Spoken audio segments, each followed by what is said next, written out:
자, 안녕하세요. 북소영 카페 여러분. 자, 오늘은 저번 시간에 이어가지고 그 15년 개정교육과정 중학교 역사 과목 강독 관련된 내용을 할게요. 중학교 역사 과목은 크게 5가지로 구성이 됐거든요. 그래서 성격, 목표, 내용 체계, 성취 기준, 교수 학습, 평가 이렇게 이제 5가지로 이제 구성이 됐어요. 그래서 제가 이제 강독할 부분들은 모든 내용을 이제 다 하는 건 아니고요. 예전에 기출문에 나왔던 거, 그러니까 15년 개정교육과정에서 주로 다뤘던 그 부분들 있죠. 그 부분들만 이제 집중적으로 좀 할 거예요. 그래서 이제 성격이라든지 목표라든지 내용책이라든지 그다음에 성취 기준이 내용이 되게 많거든요. 그래서 이거 다 다루지 못하고 앞부분과 뒷부분, 요 부분만 이제 보기로 하고요. 그다음에 교수학습 평가가 있는데 교수학습과 있고 또 평가 부분이 있어요. 근데 예전에 기출문제 나온 거 보면 두세 문제가 거의 평가 부분에 나왔어요. 평가 부분을 집중적으로 보겠습니다. 자, 그럼 첫 번째 볼 게 이제 그 역사과목의 성격을 볼게요. 자, 그 성격 내용을 보면 첫 번째 단락을 보죠. 자, 역사는 인류가 살아온 과거의 다양한 모습을 폭넓게 이해함으로써 현재를 성찰하고 미래를 조망하는 능력을 기르는 과목이다.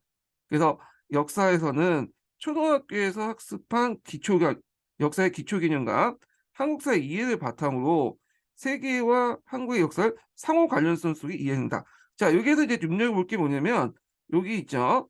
초등학교에서 학습한 내용이야. 근데 우리가 초등학교 여러분들 오래된 기억 때문에 오래전 얘기 때문에 기억이 잘 안 나시죠? 예. 그래서 초등학교도 역사를 배우더라고요. 예, 그래서 초등학교 보통 5학년에서 6학년 정도 배우는 걸로 알고 있는데, 이걸 이제 바탕으로 해가지고 중학교 이제 역사의 기본이 된다는 거예요. 그래서 이제 세계와 한국의 역사를 상호 관련성에서 이해된다. 자, 요게 이제 키워드죠. 역사 과목은 세계사하고 한국사로 구성이 되는데 이게 서로 연결돼 있어요. 예. 그래서 이 내용들 좀 기억을 해두시면 되고요. 예전에 기출문제를 보면 요와 연관된 문제들이 좀 몇 문제 있었어요. 그래서 그 예전에 교육과정 내용 보면 7차 교육과정 관련돼서 이제 나온 내용인데 여기 세계사의 보편적인 성격과 그다음 한국사의 특성을 서로 연결시켜서 본다. 상호 관련성 있게. 관련된 문제가 7차 교육과정 문제, 그다음에 15년 개정교육과정에서 나왔거든요. 그래서 요거 좀 기억을 해 두시고요. 그래서 여기 키워드는 상호 관련성이에요. 그래서 제가 이제 읽다가 키워드가 나오면 노란색 형광펜으로 이렇게 쳐 드릴게요. 그래서 거기를 좀 집중적으로 보시고요. 만데 보다가 제가 언급하지 않더라도 뭐 자기는 여기가 중요하게 생각한다. 그러면 이렇게 형광펜을 먼저 칠하면서 키워드 중심으로 공부를 해주시는 게 또 좋을 것 같아. 예전에 이제 나왔던 기출문제 보면 대개 보면 키워드 중심으로 나왔거든요. 자, 그러면 중학교 역사는 뭘로 구성되어 있나 이렇게 보죠. 요거는 이제 현행 15년 개정교육과정하고 동의돼요. 그래서 그 세계와 한국의 역사를 구성한다. 그러니까 세계사와 한국사를 구성을 하는데, 자, 먼저 세계 역사와 한국 역사를 이제 이렇게 국에 나눠서 이제 나와 있죠. 그래서 세계 역사는 각 지역 세계의 정치, 사회, 문화의 변화를 가정을 서로 비교하고 연관지어 이해한다. 자, 여기에서 이제 핵심 키워드는 제 생각엔 비교와 연관이라고 이제 보시면 돼요. 예. 그래서 비교라는 건 여러분들이 알다시피 공통적 차이점 이런 걸 보시면 되고, 연관이라는 건 각 문화권의 이제 뭐 상호 교류 이런 것들을 이제 보시면 되겠죠. 자, 그 한국의 역사를 보죠. 여기까지는 세계 역사고 여기부터 이제 한국 역사인데 한국사를 말하죠. 한국사는 고등학교와 연계를 고려하여, 자, 여기에서 이제 계열성 관련된 내용이 나오는데, 자, 근대 이전을 중심으로 구성한다. 근대 이전. 그래서 보통 이 고등학교 한국사 관련된 원투 관련된 것은 근현대사죠. 지금도 근현대사잖아요. 예. 근데 이제 주로 이제 중학교는 근대 이전이죠. 예. 이렇게 인제 했는데 이렇게 내용 차이에 따라서 이제 뭐냐면 이렇게 달리 중학교, 고등학교 이렇게 하는 건 뭐냐면 계열성 확보하기 한 거예요. 그 옆교도에 나와 있어요. 그래서 그 역사 같은 경우에 계열성 확보가 상당히 힘들죠. 수학이나 과학적 위계적인 학문이 아니기 때문에 이 계열성 확보가 어려워. 그렇기 때문에 인제 주로 이렇게 내용 차이를 두고 하면서 계열성 확보하려고 했죠. 그렇지 않으면 이제 중학교 때 배웠던 걸 또 고등학교 때 반복해서 이제 배우는 거잖아요. 그래서 이런 것들 이제 문제점을 좀 해결하려고 한 것 같아. 그러면 여기에서 중학교의 이제 한국의 역사, 한국사에서는 어디를 초점으로 공부하냐? 여기 보면 정치 변동과 생활 문화를 바탕으로 한다. 그래서 여기에 정치 변동의 정치사를 얘기하는 거고, 생활 문화라는데 뭐 문화사랑보다는 일상생활 관련된 내용인 것 같아요. 이거는 제가 이제 그 개정 교육과정 교과서를 봐야 좀 알 것 같은데, 하여튼 이렇게 이제 파악함으로써 사회 변화를 종합적으로 통찰한다. 뭐 이렇게 있어요. 그래서 이제 두 번째 단락은 이제 그 역사 과목의 이제 구성과 그 세계사와 한국사를 어디에 초점 맞출 것인가, 요걸 이제 관련된 내용이고요. 그다음에 마지막 단락은 이제 뭐냐면 역사를 통해서 어떤 것을 이제 뭐냐면 배우는가, 학생들이 어떤 그 역사 사고력이나 이런 것들 있죠. 이렇게 이제 그 관련된 내용인데, 그 15년 개정 교육 과정의 핵심 역량 관련된 내용 있죠. 요거하고 비슷해요. 그 내용 자체가 보시면. 자, 그럼 내용을 보면요. 자, 그러면 역사 과목, 중학교 역사 과목을 통해서 뭘 기르냐, 요걸 이제 얘기를 하고 있는데, 자, 여기에서 네 가지를 제시하고 있어요. 예. 그래서 첫 번째가 뭐냐면, 자, 학습자의 자료 분석과 해석 과정에서 탐구 능력을 기르고 역사 지식을 형성한다. 이렇게 있죠. 그래서 이제 뭐 자료 분석 및 해석 과정, 탐구 능력, 이런 것들이 키포인트겠죠. 두 번째로는 이제 해석의 다양성과 역사의 논쟁성을 인식하고 타자를 이해하는 태도를 항양한다. 이 논쟁 관련된 내용이 좀 나올 것 같죠? 예, 이거는 뭐 교육과정 아니어도 역교론 부분에서 뭐 쟁점, 논쟁, 그 관련된 내용들이 좀 있잖아요. 자, 그래서 이제 요거와 연결돼서 이제 보시면 될 것 같고요. 자, 세 번째로는 이제 뭐와 관련된 거냐면, 자, 과거를 공간적 다양성과 시간적 변화 과정에서 파악하며 다양한 정체성을 존중한다. 다양한 정체성, 정체성을 존중을 한다. 그래서 이걸 태도를 익힌다는 거죠. 아마 이제 이거는 우리 사회가 다문화로 이제 넘어가고 있잖아요. 이거 이제 사회가 복잡하면서 이제 다양한 생각이나 이런 것들을 가지게 되고요. 이런 것들을 염두에 두고 이제 얘기한 것 같아요. 그 다음에 현대 사회가 당면한 과제의 해결 방안을 모색하는 통찰력을 갖춘다. 이렇게 있죠. 네 번째죠. 그래서 이제 지금 현대의 여러 가지 문제점이 있죠. 환경 문제라든지 인종 문제, 그다음 등등 이런 문제들을 해결할 수 있는 통찰력을 제공한 거. 그러니까 현재 문제에 대한 를 해결해서 과거의 어떤 그 역사적 사례를 끌어들여서 해결할 수 있는 능력을 키운다. 이렇게 이제 보시면 되겠죠. 그래서 네 가지로 이제 구성이 됐다. 이렇게 보시면 될 것 같고요. 자, 이 부분은 그 15년 개정교육과정 교과 핵심 역량 같은 거 있죠. 요거와 비슷해요. 그 역할이. 그래서 요 내용은 뒤에 한국사라든지 뭐 이런 내용에도 계속 반복이 돼. 그 과목만 이제 명칭만 이렇게 달라져. 뒤에 보겠지만 뭐 한국사는 한국사를 통해서 이렇게 했는데 요 내용 자체가 레퍼토리가 똑같아요. 예. 후렴구로 이렇게 계속 나오거든요. 그래서 이렇게 후렴구로 계속 나오는 문장들은 제 생각에 예전 15년 개정교육 과정에 교과 역량 관련된 내용을 볼 때는 시험 문제 나올 가능성이 많다는 거죠. 그래서 네 가지 외워두시고 거기에 주요 키워드를 찾아서 외워두세요. 이 부분은. 자, 그래서 이제 성격, 역사 과목의 성격 관련된 내용을 이제 봤고요. 그 다음에 이 성격과 연결되어 있는 것이 뭐냐면 목표예요. 목표. 목표를 볼게요.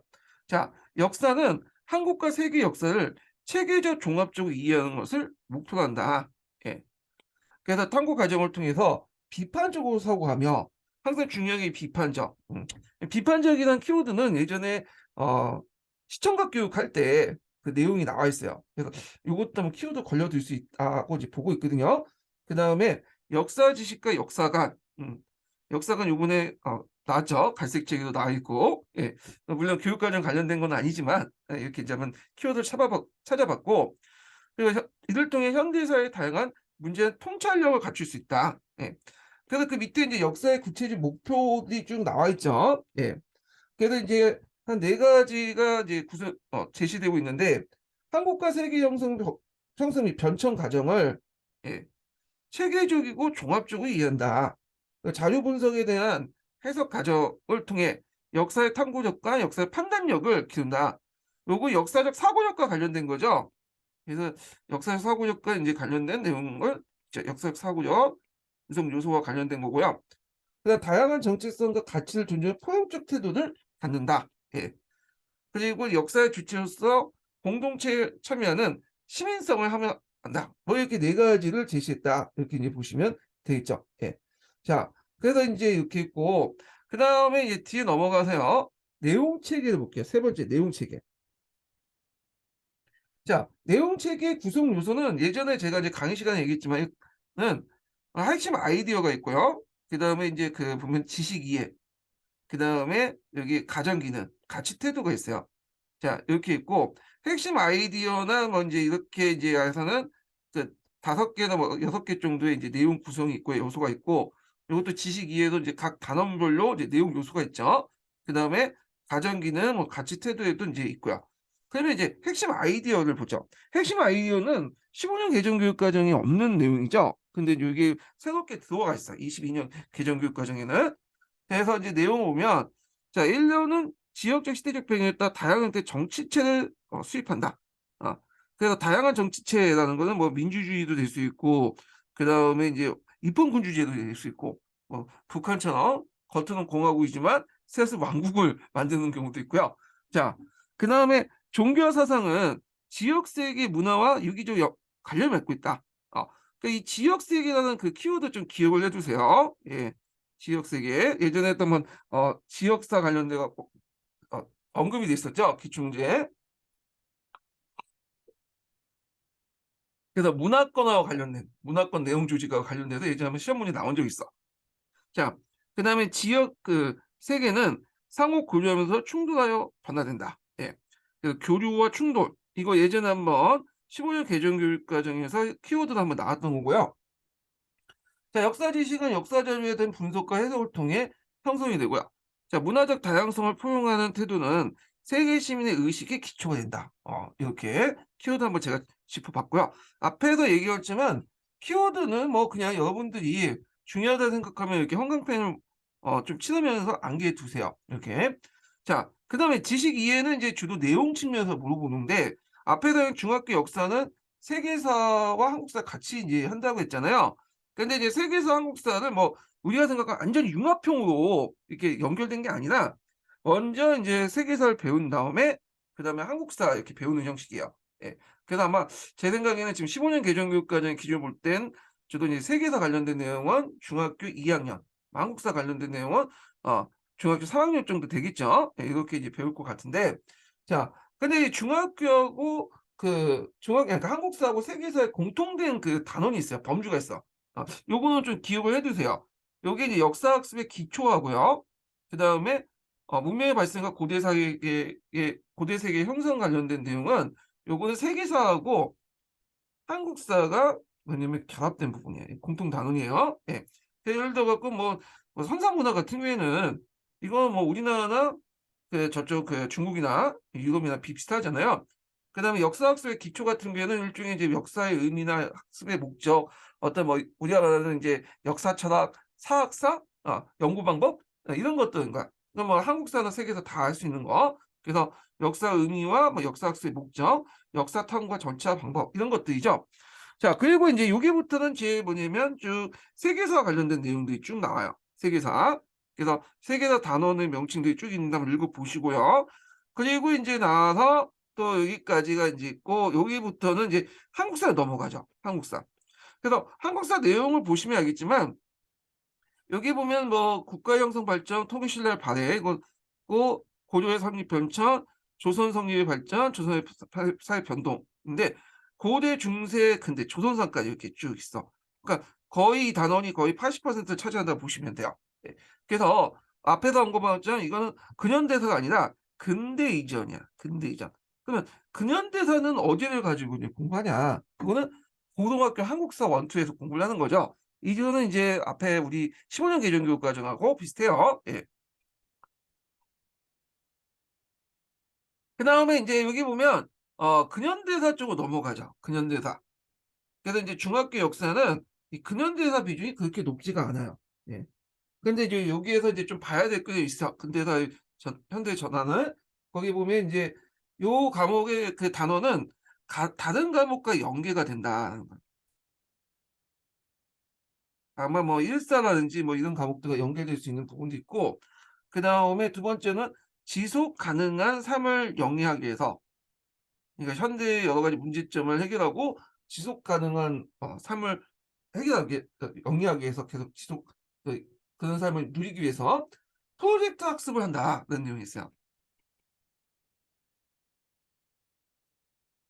예. 그래서 약간 이 요구는 지식 이해 부분에 속하긴 하는데, 약간 그 뒤에는 뭐 가정 기능하고 좀 연결돼 있어. 자기가 아는 것을 한번 해 보고 어떤 거 영합 연결해 갖고 하는 거 있잖아요. 분석하고 이런 내용들. 그래서 이제 했는데, 하여튼 이런 특징을 갖고 있다, 근대 사회의 전환이. 그래서 요건 뒤에 제가 이제 성취 기준 할 때 한번 또 자세히 볼게요. 그다음에 이제 가정 기능 있죠. 가정 기능. 예.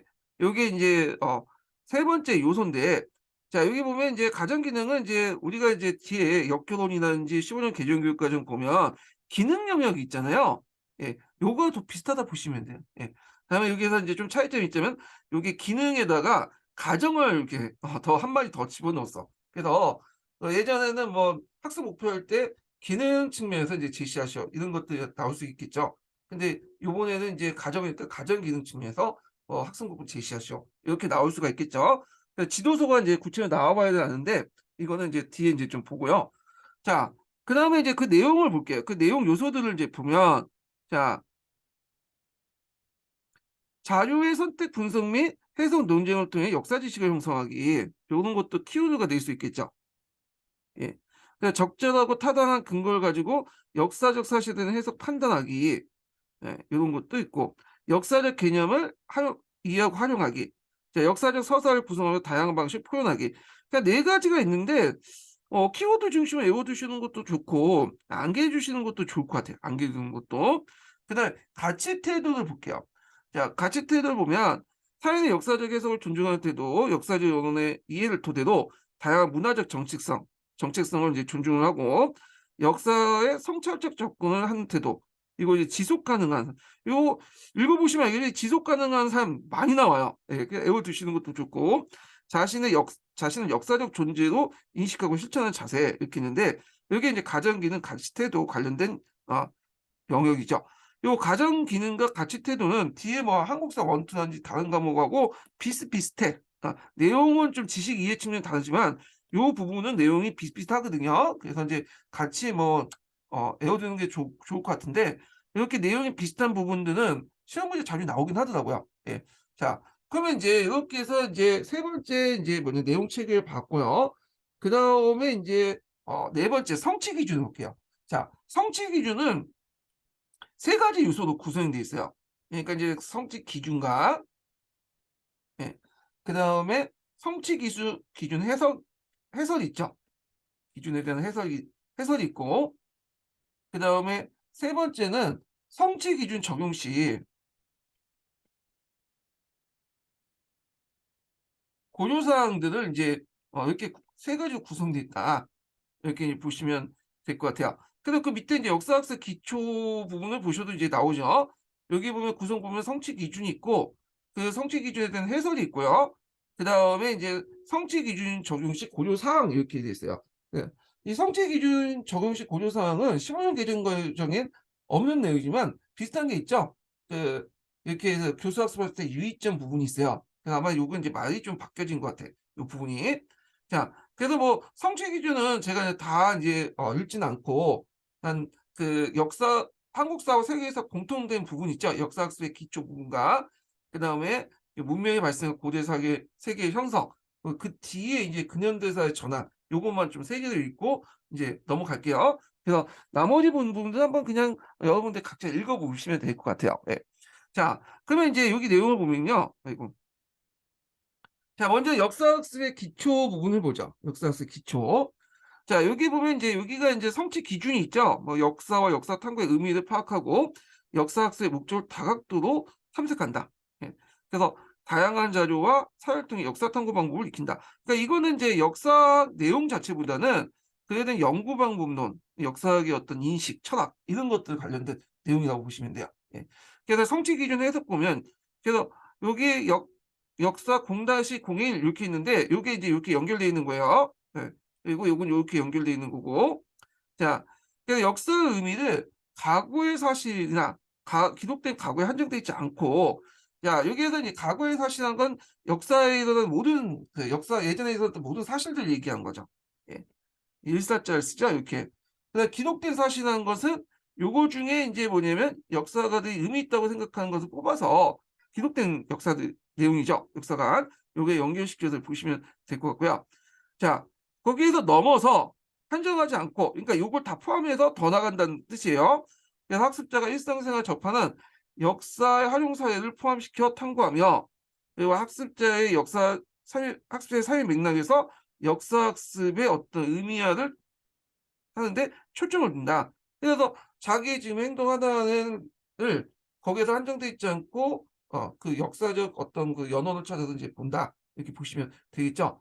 뭐 이렇게 이제 있고, 그 다음에 이제 두 번째가 다양한 자료와 사례를 통해 역사 탐구 방법을 익힌다에 대한 성취 기준 해설인데, 자, 역사를 탐구하는 과정의 방법을 기출육 수준에서 이야기에 설정됐다. 그래서 이제 여기에서 보면 사회 종류들이 나와요. 예, 문자 자료가 있고 비문자 자료가 있죠. 그래서 이제 역사 자료의 특징과 종류와 특징을 이해하고 자료에 대한 분석 해석 토대를 통해서 논쟁을 한다. 그래서 이 핵심 키워드는 논쟁이죠, 논쟁. 예. 그래서 이제 사료의 내용을 파악하고 사료 종류를 파악하고 사료 분석을 통해서 역사의 여러 가지 논쟁도 있죠. 이런 걸 경험하도록 한다. 이 내용들이에요. 예. 그래서 이제 이렇게 이제 보고 있고요. 자, 그다음 성취 기준 적용 시 고려 사항을 좀 볼게요. 예. 그래서 이제 보면 학습자가 자신의 삶과 역사의 관련성을 인식할 수 있도록 문학 작품, 영상, 기록물 등 일상생활 접할 수 있는 자료를 폭넓게 활용한다. 자, 여기 문학 작품이나 영상이나 기록물 같은 것도 일종의 사료죠. 이런 사료들 이제 무슨 사료라고요? 이것은 이제 2차 사료라고요. 원사료는 아니지만 이걸 가공해서 2차 사료로 만든 거죠. 또는 이걸 또 다시 가공한 3차 사료. 이렇게 이제 보시면 되겠죠. 자, 그래서 역사를 비판적으로 이제 선택하고 활용한 능력을 지도한다. 그러니까 그대로 받아들이는 게 아니라 역사 자료를 그거에 대해 비판적으로 이제 본 거야. 비판적으로. 예. 그래서 이제 이렇게 있고, 두 번째 이제 볼게요. 자, 역사지도, 연표, 사전, 아카이브 등 역사학습의 기본이 되는 자료 및 도구 활용법을 익히도 지도한다. 뭐 그 내용인데 여기에 좀 눈여겨볼 게 뭐냐면 그 역사지도 연표 사전은 여러분 다 의미는 알겠죠? 근데 아카이브가 나와 아카이브. 예. 저도 이제 그 강의 전에 그 아카이브가 뭔지 한번 저 찾아봤어. 이렇게 보니까 이제 그 자료 같은 걸 이제 디지털한 자료를 모아서 관련 파일 같은 걸 보시면 돼요. 여러분들이 공부하실 때 이제 뭐 그 뭐 개론서라든지 15년 개정교육과정 할 때 볼 때 그 아니면 교과서를 볼때 다 파일 형식으로 봐서 이제 폴더를 만들어 놓고 그 파일에 집어넣고 보시잖아요. 아이패드로 보고. 그러니까 이제 이렇게 디지털한 자료를 모아둔 파일 정도에 보시면 되겠죠. 예. 그래서 이제 그 내용들이 아카이브다. 이렇게 표현하고 있어요. 자, 그다음에 이제 세 번째 내용을 보면 역사적 탐구 사료를 설정할 때 그 내용들이 쭉 나왔는데 일단은 학습자의 학습 수준에 맞추어 선정하되 성별, 종교, 장애, 이주 배경 등 학습의 여건을 고려하여 인권 침해가 없도록 하고 학습자 입장에 따라서 다른 관점의 차이를 학습의 제재로 삼을 수 있다. 학습의 제재로 삼을 수 있다. 이렇게 있죠. 따라 잠깐만. 학습자 입장에 따른 관점의 차이. 예, 제가 잘못 읽었어요. 예. 그래서 학습의 제재로 삼을 수 있다. 이렇게 있어요. 그러면 여기에서 학습의 제재로 삼을 수 있다. 제재라는 게 그 뭐냐? 이게 이제 있죠. 그래서 이 제재는 우리가 보통 이제 뭐 규칙이나 간섭을 위배할 때 금지하는 걸 제재라고 하잖아요. 근데 이런 의미의 제재가 아니에요. 여기에서 이제 이때 제재는 이제 우리가 이제 제재할 때 여기 제자는 여기 제재할 때 이렇게 제자고요. 그러니까 이런 의미의 제재가 아니라 여기에서는 그 역사 예술 작품이나 학술 연구의 바탕이 된 재료라는 뜻이야. 그래서 학습의 재료라고 보시면 돼요. 예. 그래서 한자로 이렇게 쓰면 요거더라고요. 저도 찾아봤는데, 예. 이게 이제 제재라는 의미예요. 우리가 생각하는 통상적인 제재를 하고 어떤 금지를 한다는 의미가 아니라, 예. 자, 그래서 이제 이런 내용들 좀 기억을 해두시고, 자, 역사의 탐구 방법을 다양하게 경험하고 이후의 학습 과정에서 역사 탐구 능력의 성장 과정을 장기적으로 평가한다. 예. 이렇게 이제 좀 보시면 되고, 그래서 이제 뭐 포트폴리오와 연결될 수 있는 부분이겠죠. 자, 그 다음에 고대 문명의 고대 문명이 아니라 문명의 발생과 고대 세계의 형성을 볼게요. 이것도 이제 마찬가지로 앞에 이제 성취 기준이 있고요. 그 다음에 이제 여기 성취 기준 해설이 있어요. 그리고 이 뒷장 보시면 이제 있고, 이렇게 이제 구성이 됐고, 뭐 그 뒤에 이제 그 성취 기준 적용식 고려 사항으로 구성이 있죠. 자, 그러면 이제 성취 기준을 볼게요. 자, 선사 문화 및 문명의 형성을 이해하고 각 문명의 특징을 비교한다. 이렇게 있죠. 그래서 요거 부분이 이제 한국사하고 세계사하고 이제 뭐냐면, 결합될 수 있는 부분이죠. 그리고 이제 요 뒷부분은 다 이제 세계사와 관련된 내용이에요. 그래서 여기는 이제 성취 기준 해설 보시면 알겠지만, 요거는 이제 이상하게 이제, 요거는 설명 안 하고, 요거는 빠지고 요것만 좀 설명해 놨네요. 예. 그래서 이제 그 기준 해설 보면, 페르시아, 그리스, 로마 다양한 정치체. 그래서 이 정치체라는 것을 좀, 이해를 해 두셔야 필요가 있겠죠. 이 정치체라는 의미. 그 앞에 이제 제가 그 얘기할 때 그 요 부분이 있어요. 그래서 이제 성격에 관련돼 갖고, 아니, 성격이 아니라 이제 그 내용책의 핵심 아이디어에 보면, 그 인류는 지역적 시대적 배경에 따라서 다양한 형태의 정치체를 수립한다 이렇게 있죠. 예. 그래서 이 다양한 정치체 안에는 폴리스, 제국, 왕국 이런 것도 있고, 그 다음에 이제 이걸 통해서 어, 통치 체제를 인지한다. 그래서 여기에는 정치 체제와 이제 통치 체제를 좀 분리해 가지고 이제 얘기하는 것 같아. 폴리스 제국 왕국을 그 밑에 민주주의 공화적 재정을 통치 체제 이렇게 보고 얘기한 것 같아요. 그래서 이렇게 제가 이제 앞에 부분에 정치체 설명할 때 뭐 민주적 공화적 이렇게 설명하는데, 이건 좀 약간 이쪽에서 기준을 볼 때는 좀 잘못된 설명이고, 정치체 안에는 폴리스 제국 왕국 이걸 통해서 통치 체제 민주 공화적 재정 이렇게 있는데, 비슷한 것 같은데 이게 왜 이런 식으로 이제 얘기를 하는지 모르겠어요. 그냥 제가 이제 교과서가 없다 보니까 그 내용을 살펴볼 수 없는데, 하여튼 이런 식으로 나눠서 이제 본다는 거죠.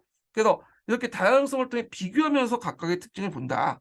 비교학습 연결시켜서 보시면 될 것 같고요. 자, 거기에 성취 기준 적용식 고려사항 같은 게 이제 또 보면, 요거는 이제 첫 번째 내용은 이제 뭐냐면 이제 뭐 한국사 세계에서 다 들어가겠죠. 예. 그래서 고대 삼국시대 유적 유물과 관련된 내용이니까.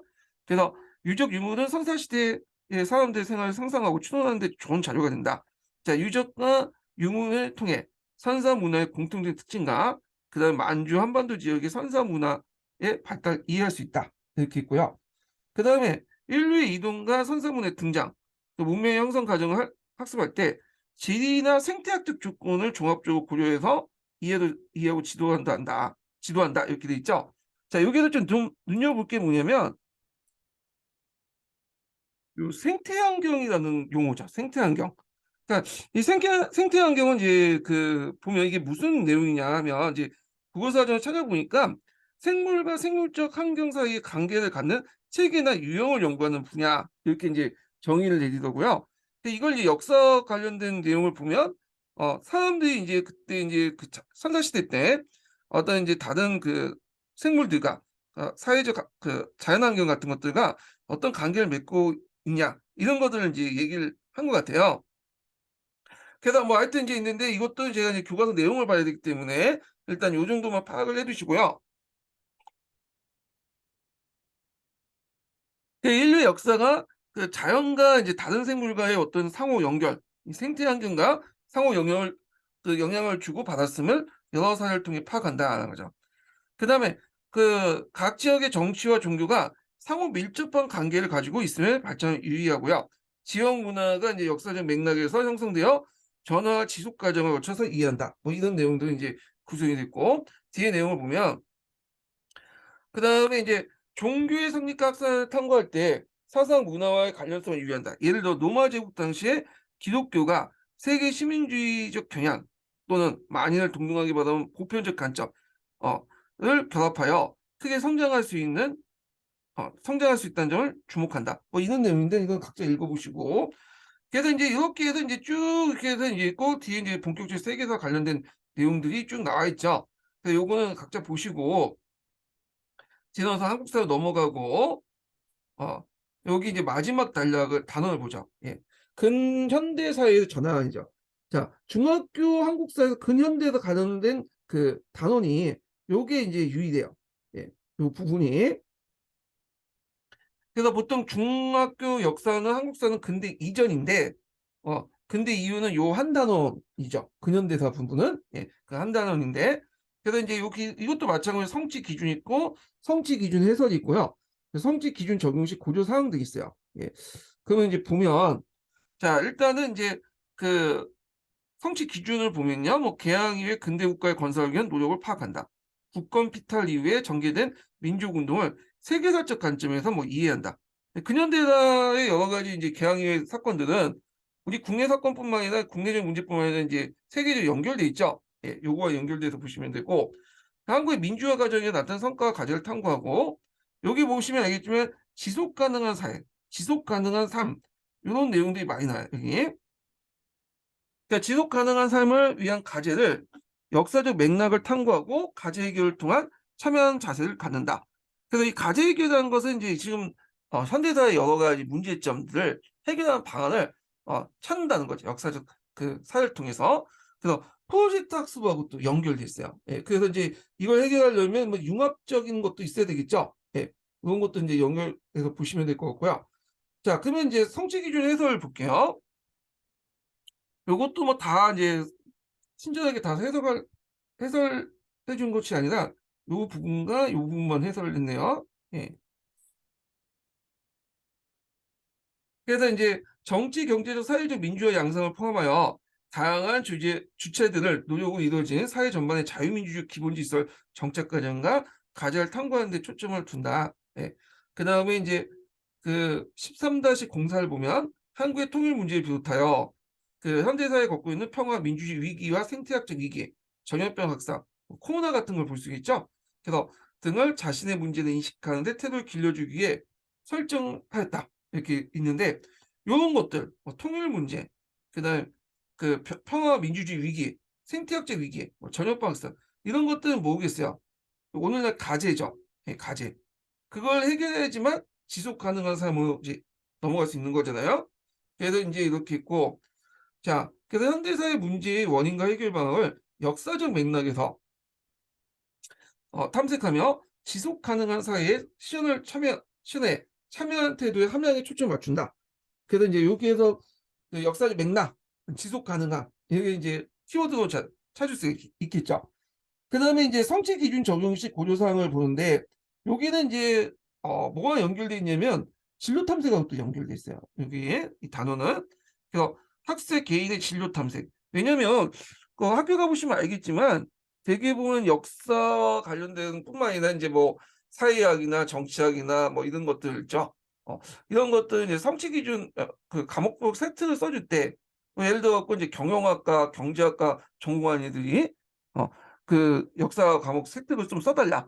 그 정근대사에서 써줄 수가 없어. 근현대사 연결시켜갖고 서술할 수밖에 없거든요. 그거와 연결해서 보시면 될 것 같아요.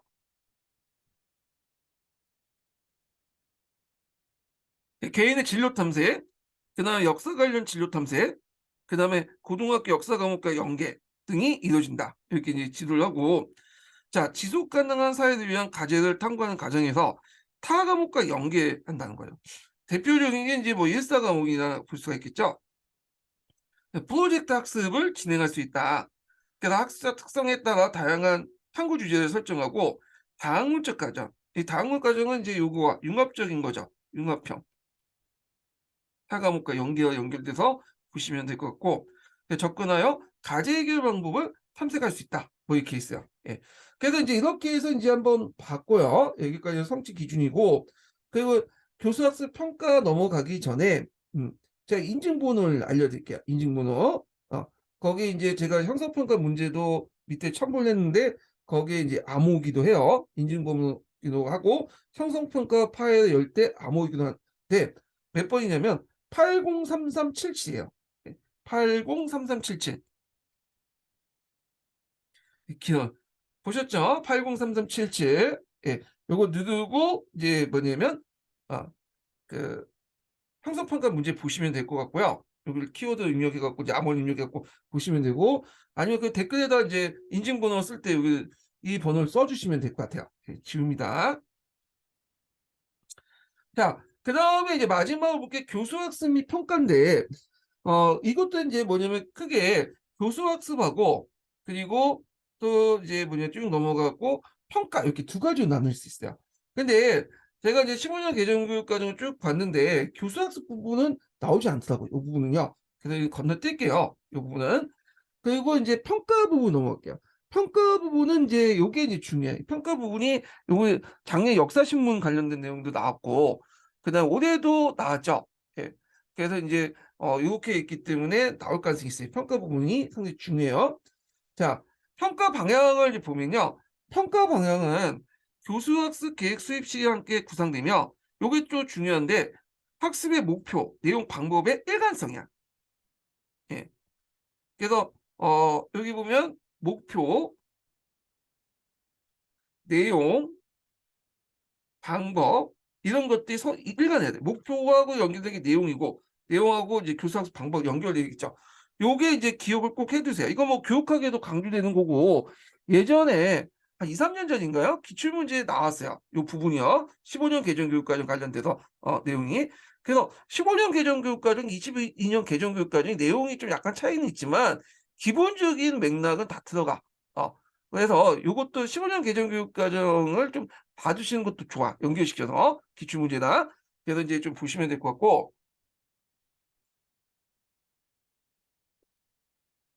그래서 학습 목표와 성취 기준에 부합된 평가를 실시해야 된다.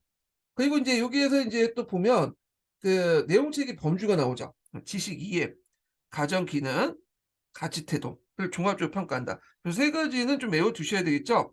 요거는 또 영역별 목표하고 관련돼 있어요. 그래서 예전에 기출문제 나올 때 영역별 목표 써갈 때 여기 나오잖아요. 특히 지식 이해 부분이 이제 시험 문제 많이 나왔죠. 근데 앞에서 언급한 것처럼 영역별 목표할 때 이제 좀 충돌하는 부분이 있죠. 예전에 기능이라고 했는데 이 가정이 플러스 됐어. 예, 가정 기능이라고 이제 용어가 이렇게 플러스 됐죠. 예, 그래서 지도서나 뭐 이런 것들 나중에 나오면 알 수 있겠지만 아마 영역별 목표도 이렇게 이제 지식이해 가정 기능, 가치 태도 이렇게 이제 나눠서 이제 제시할 가능성이 되게 많아요. 그래서 종합적으로 평가의 학습자의 학습과 성장을 지원에 초점을 맞춘다. 이렇게 있고, 그 다음에 이제 여기 보면 평가 계획 수립과 평가 도구 개발, 평가의 시행, 평가 결과의 분석 및 활용, 교수 학습에 대한 한류, 피드백이라는 거죠. 이 한류는. 그래서 학습자의 역사 이해의 성장을 도는데 활용한다. 그래서 이걸 통해서 그 피드백 받고 학습자의 역사 이해와 성장을 돕는다는 그 내용이고, 그다음에 학습의 탐구 능력 성장 과정, 시민성 학습 과정을 지속적으로 관찰하고 평가에 반영한다. 여기에서 이제 키워드는 지속적인 것 같아. 지속적인 거. 단기적인 게 아니라 지속적이다. 예, 예를 들어 포트폴리오 그 수행평가 연결시켜서 좀 보시면 될 것 같아요. 예. 그다음에 학습의 특성을 또 고려해야 된다. 예. 그래서 이제 이 학생이 이제 뭐냐면 장애가 있거나 아니면 다문화나 이렇게 이제 학습자일 수도 있잖아요. 그래서 이럴 경우에는 이제 평가 응답 시간의 조정이나 이중 언어, 특히 이제 뭐냐면 배경학 이주 학생들이 그 할 때는 두 가지 언어를 사용할 수 있잖아. 다문화 같은 경우에는 그런 것들을 고려해야 된다. 그죠? 자, 그래서 있고, 근데 이게 좀 약간 그 예전에 제가 이제 경험한 내용인데 제가 가르치는 그 학생 중에 베트남에서 온 학생이 한 명 있었어요. 어, 그래서 모양, 그러니까 생김새 같은 게 외모는 거의 한국 학생 똑같아. 그러니까 말 들어보니까 자기 어머니가 베트남인이고 자기 아버지가 그냥 한국인이라고 하더라고요. 그래서 초등학교 때까지 거의 베트남에 살았대요. 그래서 베트남의 학교 생활 얘기를 하는데 어떻게 보면 우리 한국하고 똑같더라고요. 여기도 담임도 있고 애가 안 오면 전화해가지고 이제 불러내고 한국하고 좀 다른 점은 뭐냐면 한국은 지금 체벌이 금지돼 있잖아. 근데 베트남은 아직도 체벌이 남아있대요. 그래서 말 안 들으면 그 선생님이 몽둥이 가지고 두들겨 팬대. 그게 이제 그 얘기였는데 그 학생을 보면 말하는 거 보면 거의 한국어를 되게 잘해요. 예. 그래서 베트남에서 거의 초등학교까지 지냈는데 불구하고 한국어 실력이 상당히 뛰어나서 발음도 저보다 정확해. 원래 제가 발음이 별로 안 좋은데 하여튼 이제 그런 학생도 있더라고요. 그런 학생을 뭐 이중 언어 사용을 고려할 필요가 있나 이렇게 생각을 하지만 다 그런 학생이 있는 건 아니니까 그 학교에 가보시면 이제 특히 시골 학교 같은 데 가보시면 이제 다문화 환경에 있는 그 학생들이 좀 있을 거예요. 그래서 그런 것들을 고려해야 된다 이렇게 이제 얘기를 하는 것 같고, 자 앞부분은 이제 평가의 방향인데 요건 잠깐만요. 앞부분은 이제 평가의 방향 관련된 내용인데 요거는 평가 방법 관련된 거죠. 구체적 방법. 자, 그래서 이제 수업과 이거는 거의 15년 개정 교육과는 비슷해요. 수업과 평가 유기적 연관되도록 수업 중에 수시평가와 정기평가, 지필평가, 수행평가를 균형 있게 실시해야 된다. 이때 단순한 사실이나 답변증의 지시관계를 진단하는데 치중하지 않도록 유의한다. 요 부분은 뭐 수행평가와 관련된 것은 아니지만 어, 재작년 서술형 평가 유의점하고 관련되고 한번 시험 문제 나왔죠. 서술형 평가할 때 암기식 시험을 지향하고 뭐 이렇게 나름대로 추론이나 이렇게 할 수 있도록 한다. 그런 것들 연결시켜서 좀 보시면 될 것 같고요. 그 다음에 이제 여기 보면 학생 역사 이해 표현을 종합적으로 이제 평가하는 방법으로 지필평가 내용에서는 논술과 서술형 평가, 수행평가에는 구술평가, 포트폴리오 평가를 다양하게 이용할 수 있는데 이 포트폴리오는 기출에 자주 나오는 평가 방식이죠. 수행평가 두 번 정도 나왔어. 예. 그래서 평가책 관련돼서 이제 연결시켜서 보시면 될 것 같고요. 그 다음에 답안을 보면 학습자 스스로 자신의 성취 수준을 진단하고 이걸 바탕 학습 목표를 설정하여 개선 방안을 마련할 수 있다. 그리고 이제 교사 평가뿐만 아니라 학습자의 자기 평가와 동료 평가를 함께 활용한다. 그래서 이제 동료 평가 관련된 내용은 체크리스트 있죠. 체크리스트. 예, 체크리스트를 이제 활용하면 될 것 같고요. 자, 그 다음에 란을 보면요. 자, 역사적 탐구 능력을 평가할 때 이렇게 있는데 이 역사적 탐구 능력을 평가할 때 네 가지를 이제 제시하고 있어요. 그러니까 요거 좀 외워두시면 될 것 같아. 첫 번째, 역사적으로 개연성 있는 주제를 어, 선정하거나 탐구 지문을 만들 수 있는지. 두 번째는 이와 연결돼서 중요한 정보와 자료를 수집할 수 있는지. 그리고 세 번째, 그 자료를 수집한 자료 중에 신뢰할 만한 자료를 선정할 수 있는지. 요거는 사회 비판하고 연결되겠죠. 이런 것들은 사료 비판 과정하고 또 연결될 수 있는 내용이고요. 그다음 네 번째로는 자료를 분석하고 역사 해석을 형성할 수 있는지 등을 평가할 수 있다. 그래서 이 네 가지 평가할 때 고려할 할 수 있는 내용들 좀 기억을 해두시는 게 좋을 것 같아요. 자, 그다음에 마지막으로 보면 만대 다양한 디지털 도구를 활용하여 평가할 수 있다. 이때 평가에 활용하는 디지털 도구는 학습자에게 익숙하게 사용할 수 있어야 되며 학습자 간의 디지털 격차를 유의하여 실행할 수 있어야 된다. 뭐 이런 내용들이고요. 자, 그래서 이제 이렇게 해서 평가 관련된 내용을 이렇게 이제 봤어요. 예. 그래서 이렇게 해서 이제 15년 개정교육과정 관련된 내용을 이제 봤고요. 그 다음 시간에는 뭘 보냐면 이제 고등학교 선택 중심 교육과정을 넘어가서 공통 과목으로서 이제 있는 것이 뭐냐면 한국사 원투죠. 예. 그래서 그 관련된 내용을 이제 진행을 해보겠습니다. 오늘 강의 등에 수고하셨고요. 예. 다음 주에 뵙겠습니다.